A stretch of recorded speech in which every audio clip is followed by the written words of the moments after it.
जिस चैप्टर के बारे में बात करने जा रहे हैं उसका नाम है घन और घनाभ, क्यूब एंड क्यूबॉइड। तो इससे संबंधित पेपर में बहुत सारे क्वेश्चन पूछे जाते हैं। एक तरफ से रंगे घन, दो तरफ से रंगे घन, तीन तरफ से रंगे घन, बिना रंगे घन, इस टाइप के क्वेश्चन कैसे निकाले जाते हैं। तो इसमें मात्र 3 टाइप के क्वेश्चन आते हैं। मैं आपको तीनों टाइप के क्वेश्चन बताऊंगा। पहला टाइप, पहले हमें इसके कुछ फॉर्मूले याद करने पड़ेंगे। मात्र इसके फॉर्मूले कितने होते हैं? 4 फॉर्मूले। पहला होता है एक तरफ से रंगे घन। एक तरफ से रंगे घन का होता है 6n-2 का होल स्क्वायर। ये आपको याद करने पड़ेंगे, हर सवाल पर आपको फॉर्मूला काम आएगा। तो क्या फॉर्मूला होता है एक तरफ से रंगे घन का? 6n-2 का होल स्क्वायर। दो तरफ से रंगे घन का होता है 12n-2। तीन तरफ से रंगे घन का कभी याद नहीं करना, उसका आंसर हमेशा 8 आएगा। तीन तरफ से रंगे घन का हमेशा कितना आएगा? 8। भुजा कुछ भी हो। बिना रंगे घन का होता है n-2 की पावर 3। आसानी से आपको पता चल गई। अब चलते हैं सवाल की तरफ। देखिए पहला सवाल दिया हुआ है, एक रंगीन घन जिसकी भुजा 4 सेंटीमीटर है, इसे छोटे घनों में काटा जाता है, तो एक तरफ से रंगे घनों की संख्या क्या होगी? तो मैंने आपको फॉर्मूला बताया, एक तरफ से रंगे घनों का क्या बताया? 6n-2 का होल स्क्वायर। तो 6 n की जगह ये जो दिया हुआ है ना, ये होती है हमारी भुजा। भुजा रखनी है 4-2 का होल स्क्वायर। 4 में से 2 गया 2, और 2 का होल स्क्वायर होता है 4। 6 गुना 4, तो कितना आंसर आएगा हमारा? 24। आसानी से आपको समझ में आ गया होगा। नहीं आया तो मैंने एक क्वेश्चन और लिया, उससे आप समझ सकते हैं। तो इसमें भी क्वेश्चन दिया हुआ है कि एक रंगीन घन जिसकी भुजा 5 सेंटीमीटर है, इसे छोटे घनों में काटा जाता है, तो दो तरफ से रंगे घनों की संख्या। तो दो तरफ से रंगे घनों का क्या होता है? 12n-2। ये कौन से फॉर्मूले हैं? जो मैंने शुरुआत में आपको बताए थे। तो 12, n का मान कितना? 5-2। 5 में से 2 जाएगा 3। 12 में 3 की गुना होगी तो आंसर कितना आएगा? 36। मैंने क्या करा, जो फॉर्मूला था उसमें n की जगह कितना रख दिया? 5। 5 में से 2 गया 3। 3 की 12 में गुना करी तो कितना आ गया? 36। आसानी से आपको समझ में आ गया होगा। अब चलते हैं अगले क्वेश्चन की तरफ। एक घन जिसकी भुजा 5 सेंटीमीटर है, इसे छोटे घनों में काटा जाता है, तो तीन तरफ से रंगे घनों की संख्या क्या होगी? तीन तरफ से रंगे घनों की संख्या मैंने बताया था, भुजा कुछ भी हो, आंसर हमेशा कितना होगा? 8। आपको याद करने की कोई आवश्यकता नहीं है। तीन तरफ से रंगे घनों की संख्या हमेशा कितनी होगी? 8। भुजा 5 हो, 7 हो, 100 हो, 200 हो, कुछ भी हो भुजा, आंसर कितना आएगा? हमेशा 8। अब चलते हैं नेक्स्ट क्वेश्चन की तरफ। इसमें दिया हुआ है, एक रंगीन घन जिसकी भुजा 5 सेंटीमीटर है, इसे छोटे घनों में काटा जाता है, तो बिना रंगे घनों की संख्या। तो इसका फॉर्मूला मैंने शुरुआत में ही बताया था, क्या होता है? n-2 की पावर 3। n का मान कितना दिया हुआ? 5। 5-2 की पावर 3। 5 में से 2 गया तो 3 बचा। अब 3 की पावर 3 कितनी होती है? 27। तो इसका आंसर कितना आएगा? 27। आसानी से आपको समझ में आ गया होगा। अब चलते हैं अगले क्वेश्चन की तरफ।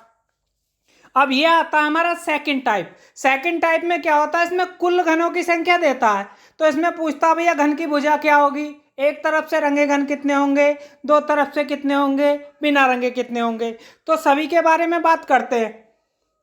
यहाँ पे कुल घन दिए हुए हैं। कुल घन कितने दे रखे हैं भैया? 512। तो 512 हमें देखना है किसका घन होता है। तो 512 जो घन होता है भैया, वो होता है आपका कितने का होता है? 8 का। तो भुजा कितनी आ गई हमारी? 8। तो भुजा आ गई 8। ठीक है, पहला क्वेश्चन तो यही पूछ सकता है कि उसकी भुजा क्या होगी? 8। अब उन्होंने पूछा एक तरफ से रंगे घनों की संख्या, तो फॉर्मूला होता है 6n-2 का होल स्क्वायर। तो 8 में से 2 गया 6। 6 का होल स्क्वायर कितना बैठेगा? 36।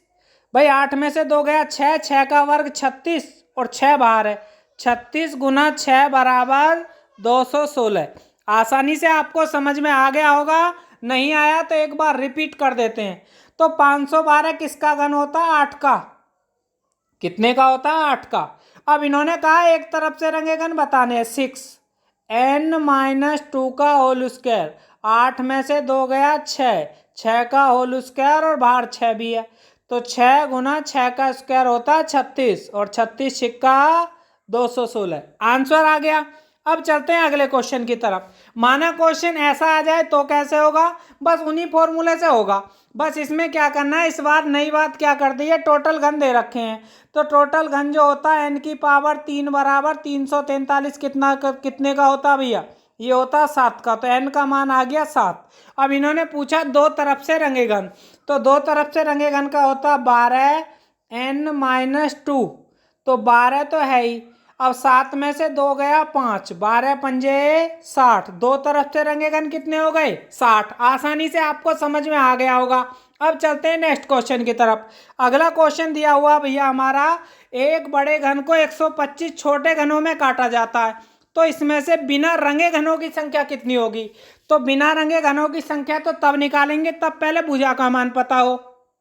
तो इसमें भुजा का मान निकालने के लिए क्या करेंगे, वही करेंगे। 125 कितने का घन होता है, तो घन कितने का होता है 125, 5 का।